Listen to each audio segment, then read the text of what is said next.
BNP কেন্দ্রীয় vice chairman ও সাবেক স্বরাষ্ট্র ও বাণিজ্য মন্ত্রী এয়ার ভাইস মার্শাল অবসরপ্রাপ্ত আলহাজ আলতাফ হোসেন চৌধুরী জানিয়েছেন, দেশের ভঙ্গুর অর্থনীতি সচল করতে উদ্যোগ নিয়েছেন নোবেল বিজয়ী অর্থনীতিবিদ ডক্টর মোহাম্মদ ইউনূস।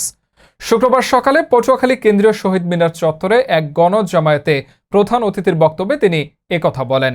তিনি আরো বলেন, বিগত আওয়ামী ভুয়া সরকার ডক্টর ইউনূসকে প্রচণ্ড অত্যাচার ও অবিচার করেছে এবং তাকে জেল পর্যন্ত দিয়েছে। তিনি বলেন যে ভারত ছাড়া পৃথিবীর সকল দেশ তাকে গ্রহণ করেছে। আলতাফ হোসেন চৌধুরীর সদ্য ছাত্র আন্দোলনের নিহতদের রুহের মাগফিরাত কামনা করে এবং আহতদের সুস্থতা কামনা করে। তিনি বেগম খালেদা জিয়ার সুস্থতার জন্য সকলের কাছে দোয়া প্রার্থনা করেন এবং তারেক রহমান অচিরেই দেশে ফিরে আসবে সেই আশা ব্যক্ত করেন।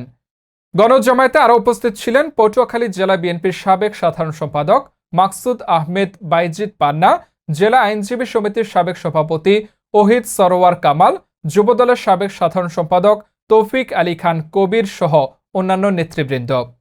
সভাটি পটুয়াখালী জেলা বিএনপির আয়োজনে অনুষ্ঠিত হয়।